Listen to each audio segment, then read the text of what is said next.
الاختلاف طبيعي، بس المصيبة في التطبيق. العرب طول عمرهم متفقين شكليا ومختلفين جوهريا، في السياسة، في المصالح، في الرؤى.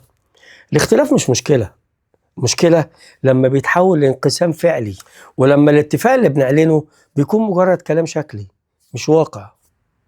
والمستفيد الحقيقي قوى عالمية وكيانات، والمصيبة الأكبر إننا عارفين من المستفيد ومين وراه ومين ورا الكواليس. طول ما العرب بيظهروا متفقين شكليا والاختلاف الحقيقي قائم، البعدة بيكسبوا مصالح، نفوذ، سيطرة. والدليل الوضع اللي احنا فيه كعرب، صراعات مستمرة، مشاكل ما بتتحلش.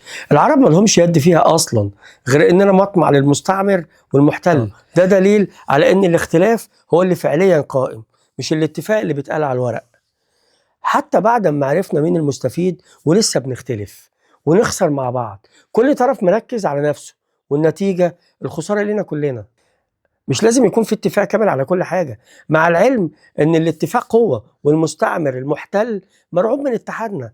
اقل حاجة ممكن نعملها نفهم من الخطر الحقيقي ونتجنب الانقسام. قوتنا الحقيقية هي في وحدتنا والتفاهم على الهدف المشترك، مش الخلاف والصراع اللي بيخلي غيرنا يستفيد من ضعفنا.